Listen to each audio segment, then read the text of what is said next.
संजय शर्मा। आप देख रहे हैं 4 PM news network. Supreme court के चीफ जस्टिस धनंजय यशवंत चंद्रचूड़ जी का जन्मदिन है।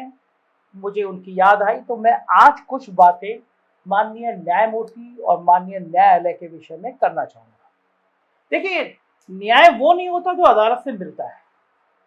न्याय वो होता है जो जनता में संदेश दिया जा सके कि हाँ, वास्तव में न्याय हो रहा है।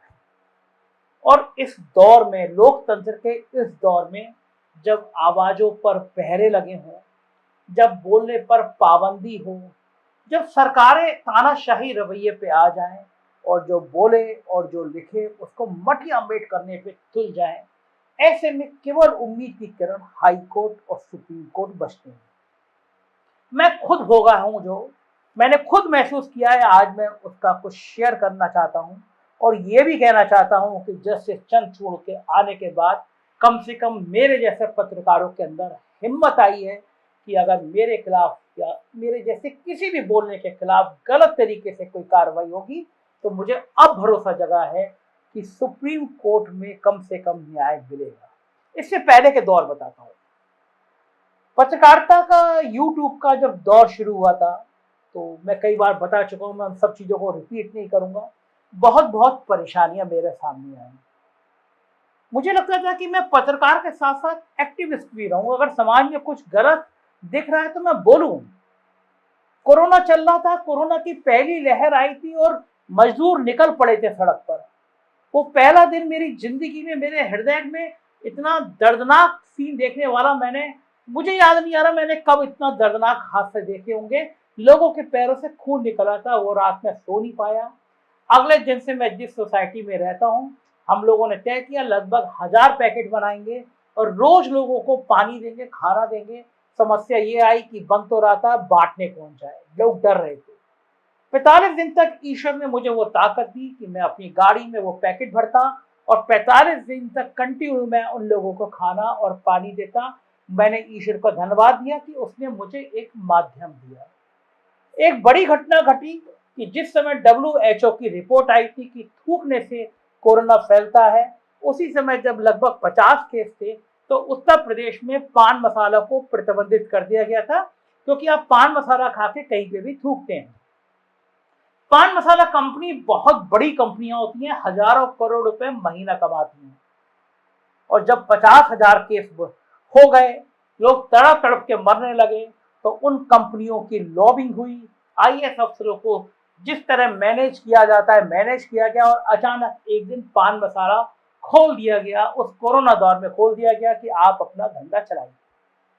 मैं हाई कोर्ट गया और तब मैंने पहली बार महसूस किया कि हाई कोर्ट को लेके भी कुछ कितने संशय हैं। मैं इलाहाबाद पहुंचा, एक बहुत बढ़िया तैयार हुई थी। मेरे दोस्त हैं हैदर, मोहम्मद हैदर, उन्होंने तैयार की थी। हम लोगों ने मिल के बैठ के स्टडी किया था, तैयार किया था। हाई कोर्ट में मैं गया तो मुझसे कुछ लोगों ने कहा कि वो वकील करो जो जज साहब के करीबी हो। मैं चौंका कि हाई कोर्ट में ये सब क्या होता है। तो मुझसे कहा गया कि हाई कोर्ट में जज साहब का भाई, भतीजा, बेटा अगर प्रैक्टिस कर रहा हो तो उसको वकील कर दो। मेरे लिए ये शॉकिंग खबर थी। मैंने वो रिट दायर करी। पान मसाला कंपनियों ने मुझे अप्रोच किया जैसे करते हैं। मैंने मना किया कि रिट वापस नहीं होगी। और मैं आज इस फोरम से बहुत दुखद तरीके से ये बात कह रहा हूँ कि 2-2.5 साल हो गए, मेरी रिट तो खारिज नहीं हुई, मगर सनी देओल की जो पिक्चर आई थी अदालत की ऊपर जो थी टिप्पणी, तारीख पर तारीख, तारीख पे तारीख, आज तक वो रिट चल रही। वाक्य मेरा और भी बीता। कुछ सरकार की उत्पीड़न की कार्रवाई थी, मुझे हाई कोर्ट जाना पड़ा। तब मैंने देखा कि एक धारणा समाज में बनी है। धारणा समाज में ये बनी है कि जो माननीय जज होते हैं, माननीय न्यायमूर्ति जी होते हैं, ये सरकार के खिलाफ आमतौर पर फैसले नहीं देते, क्योंकि इनको लगता है कि रिटायर होने के बाद ये किसी आयोग के अध्यक्ष बन जाएंगे। जिस आयोग के अध्यक्ष बनेंगे उसका काम भरी 3 महीने को दिया जाए, लेकिन वो साल, 2 साल, 3 साल तक वो जांच होती रहती है। उनको बड़ी सैलरी मिलती है, सुविधाएं मिलती हैं। केवल हाई कोर्ट तक नहीं था, पूरा देश उस समय अचंभित रह गया था जब सुप्रीम कोर्ट के कुछ जजों ने प्रेस कॉन्फ्रेंस की थी और उसके बाद एक जज साहब, सुप्रीम कोर्ट के चीफ जस्टिस, रिटायर होने से पहले कुछ चर्चित फैसले देते हैं और उसके बाद राज्यसभा का सदस्य बन जाते हैं। उससे पहले उनके ऊपर कुछ सेक्सुअल हेरेसमेंट के आरोप लगते हैं और ये तमाम चीजें इस देश के न्याय के सबसे बड़े मंदिर पे सवाल खड़े करती हैं और लोग कहते हैं कि अब इस देश में सुप्रीम कोर्ट से भी न्याय की उम्मीदें टूट गई हैं। तमाम ऐसे फैसले हैं जिनसे सुप्रीम कोर्ट एक नजीर साबित कर सकता था, लेकिन सुप्रीम कोर्ट के फैसलों से लोगों को निराशा हुई और मेरे जैसे पत्रकारों को भी निराशा हुई, क्योंकि मैं खुद मानने लगा कि जब सरकार उत्पीड़न करेगी तो इस मुल्क में अब कुछ बचा नहीं है और मेरे कई साथी इस देश को छोड़कर जाने की बात करने लगे। मगर कहते हैं कि तपते रेगिस्तान में भी कभी कभी ठंडी हवाओं के झोंके आते हैं। चंद्रचूड़ साहब का शायद सुप्रीम कोर्ट के चीफ जस्टिस बनना ऐसा ही एक ठंडा झोंका है, क्योंकि पूरा देश उन पे भरोसा करता है। ये बहुत बड़ी बात होती है कि सुप्रीम कोर्ट का चीफ जस्टिस एक आदमी बनता है और इससे पहले लंबे समय तक जब जिस सुप्रीम कोर्ट पे लोग शंका की दृष्टि से सवाल खड़े कर रहे हैं, उस दौर में चंद्रचूड़ को लेकर आम आदमी भी कहता है कि कम से कम चंद्रचूड़ ऐसे हैं जो न्याय के मामले में, जो लोकतंत्र के मामले में कभी भी झुकेंगे नहीं, डरेंगे नहीं, दबेंगे नहीं। भारत के 50वें मुख्य न्यायाधीश जिनका कार्यकाल 2 साल तक का है, उनका नाम धनंजय यशवंत चंद्रचूड़ है। उनके पिता यशवंत विष्णु चंद्रचूड़ भारत के 16वें मुख्य न्यायाधीश थे, जिनका मुख्य न्यायाधीश के रूप में कार्यकाल अब तक का सबसे अधिक माना जाता है, जो 7 साल 4 महीने का था। चंद्रचूड़ जी की माता प्रभा चंद्रचूड़ एक विशिष्ट और विख्यात संगीतकार थी। ये बात बहुत कम लोग जानते होंगे। 1998 से मार्च 2000 तक चंद्रचूड़ जी भारत के अपर सॉलिसिटर जनरल रहे और 1998 में वरिष्ठ अधिवक्ता की उपाधि से नवाजे गए। 29 मार्च 2000 में ही 40 साल 4 महीने की आयु में, इतनी छोटी उम्र में माननीय न्यायमूर्ति जी बॉम्बे हाई कोर्ट के न्यायाधीश के रूप में नियुक्त हो गए। 31 अक्टूबर 2013 को चंद्रचूड़ जी इलाहाबाद उच्च न्यायालय के मुख्य न्यायाधीश के रूप में बने। चंद्रचूड़ जी उच्चतम न्यायालय में पहुंचे 13 मई 2016 को और उनके सब दोस्त उनको डैनी के नाम से संबोधित करते हैं। उनके मित्र जो हैं उनसे कहते हैं तुम डैनी की तरह लगते हैं। शाकाहारी है चंद्रचूड़ साहब। न्यायालय में वो एकदम संयत रहते हैं, मुस्कुराते रहते हैं, कठिन से कठिन परिस्थितियों में भी अपना संयम नहीं होते हैं। और देखिए, जब वो सुप्रीम कोर्ट के चीफ जस्टिस बने, शपथ ली, तो उन्होंने एक लाइन में सारा कुछ कहा। ये लाइन सुनिए। कैसे देश के लोगों को आप भरोसा दिलाएंगे कि किस तरीके से न्यायपालिका उनके साथ है? मेरे कार्य से देश के लोगों को, नागरिकों को मैं विश्वास दिलाऊंगा। शब्दों से ही केवल नहीं, पर कार्य से। इस एक लाइन ने को भरोसा दिलाया देश को कि कम से कम अब लोकतंत्र जिंदा रहेगा। मैं आपको एक बहुत मजेदार बात बताता हूँ। एक मुकदमा चल रहा था, सुनवाई के दौरान में वादी के अधिवक्ता ने संविधान के द्वारा बनाए गए एक विधान को, कानून को अनुचित और संवैधानिक, ये कहा कि संवैधानिक कहते हुए बड़े उत्साह से बहस कर रहे थे। वो उस सुनवाई में चंद्रचूड़ जी ने बड़े हल्के से मुस्कुराते हुए पूछा कि आप जिस क्षेत्र से आते हैं उस क्षेत्र का सांसद कौन है। अधिवक्ता थोड़े घबरा गए, उनको आइडिया नहीं था कौन एमपी है। तो चंद्रचूड़ जी ने हंस के कहा कि अपने सांसद से मिलकर पूरे इस कानून में संशोधन करा लो, क्योंकि कानून में संशोधन तो सांसद जी संसद में करेंगे। और सब लोग मुस्कुरा गए। ऐसे तमाम दृष्टांत हैं जिसमें कठिन से कठिन विधिक बिंदुओं को चंद्रचूड़ जी द्वारा बड़े आराम से, सहजता से, सरलता से निर्णय दिया और दूरगामी न्यायिक सिद्धांत प्रतिपादित किए। निजता के अधिकार के संबंध में इस आधार की संवैधानिकता को चैलेंज करते हुए दाखिल किए गए जस्टिस के एस पुट्टास्वामी के न्याय निर्णय को माननीय न्यायमूर्ति के द्वारा बहुमत से अलग जाके अपना पृथक न्याय निर्णय देते हुए निजता के अधिकार की जो व्याख्या की वो वास्तव में सराहनीय है और जितनी उसकी तारीफ की जाए कम है। उनकी असहमति विश्व भर के विधि शिक्षा के प्रमुख संस्थानों में व्यापक रूप से पढ़ाई जाती है और उक्त असहमति निर्णय वास्तव में निजता के अधिकार पर एक शोध के रूप में साबित हुआ है। इलाहाबाद उच्च न्यायालय के न्यायाधीश रहते हुए रिट संख्या 4818/2011 नैतिक पार्टी बनाम उत्तर प्रदेश सरकार एवं अन्य के न्याय निर्णय में प्रजातंत्र में विरोध प्रतिवाद की इसकी प्रासंगिकता और आवश्यकताओं को इंगित करते हुए स्पष्ट किया उन्होंने कि यदि प्रजातंत्र में विरोध के फलस्वरूप शासन और प्रशासन के द्वारा कोई भी अवैध कार्रवाई की जाती है तो वो माननीय न्यायालय के परिवीक्षाधीन होगी और विधि विपरीत होने पर माननीय न्यायालय के द्वारा ऐसे कुप्रयासों को खंडित किया जाएगा, दंडित किया जाएगा। 2000 में कोविड चल रहा था, कोविड लॉकडाउन के दौरान उन्होंने स्वतः संज्ञान लेकर एक जनहित याचिका में नागरिकों के अभिव्यक्ति के अधिकार पर कुछ राज्य सरकार के द्वारा रोक लगाए जाने पर माननीय न्यायमूर्ति के द्वारा उक्त राज्य सरकारों को कड़ी चेतावनी दी। चंद्रचूड़ जी ने कहा संभव नहीं है कि आप किसी के आदमी के बोलने के अधिकार को बंद कर देंगे। इस उनके फैसले ने पूरे देश के हर राज्य के डीजीपी को निर्देश दिया।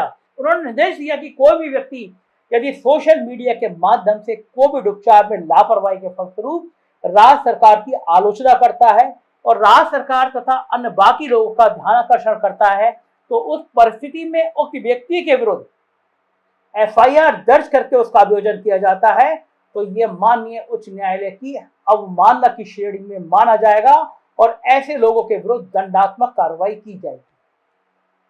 चंद्रचूड़ जी द्वारा रिपब्लिक टीवी के मुख्य संपादक अर्नब गोस्वामी, आपको याद होगा, वो आए थे और उनके जमानत आदेश देते हुए उन्होंने कहा कि अभिव्यक्ति की स्वतंत्रता राज्य सरकारों के द्वारा उक्त स्वतंत्रता का हनन करने हेतु आईपीसी के प्रावधानों का दुरुपयोग किए जाने और जनपदीय न्यायालयों के अधिकारों के संबंध में भी दूरगामी निर्देश उन्होंने दिए, जो कि आज तक प्रभावी है।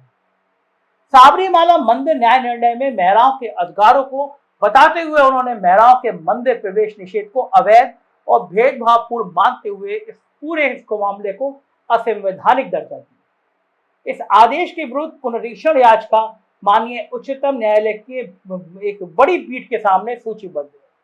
चाहे सेना के प्रकरण हो, चाहे पर्यावरण से जुड़े मामले हो, श्रमिक प्रकरण हो, संवैधानिक बिंदु हो, निशक्तों के अधिकार हो, चाहे कामकाजी महिलाओं के अधिकारों की बात हो, चंद्रचूड़ जी द्वारा हर विषय पर अपने न्याय निर्णय के माध्यम से अपनी उत्कृष्ट शैली, कार्यशीलता एवं न्याय सिद्धांतों पर सटीक पकड़ को प्रदर्शित किया और आने वाले समय में देश की शासन प्रणाली में सबसे विशिष्टतम न्यायपालिका के मुखिया के रूप में देशवासियों को बहुत उम्मीद जताई।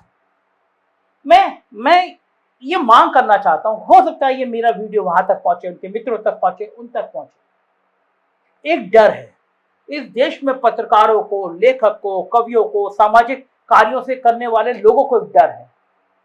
आप तंत्र के का कुछ भी सच दिखाएंगे तो आपके ऊपर ढेर सारी कार्रवाई की जाती है। पुलिस की एफआईआर दर्ज करा दी जाती है, आपके पड़ोसी दिखाया जाता है मुकदमा कर दे, आप कोई खबर दिखा रहे हैं तो उस खबर से पीड़ित आदमी दिखाया जाता है मुकदमा कर दे। एजेंसियां जांच करने पे बैठा दी जाती हैं, कहीं ईओडब्ल्यू की जांच करा दी जाती है, कहीं इंटेलिजेंस की जांच करा दी जाती है, कहीं ईडी की जांच करा दी जाती है और कुछ नहीं मिलता तो इनकम टैक्स से नोटिस भिजवा दिए जाते हैं। मैं एक अनुरोध करना चाहूंगा चंद्रचूड़ जी से कि इस देश में आपने इतिहास रचा है।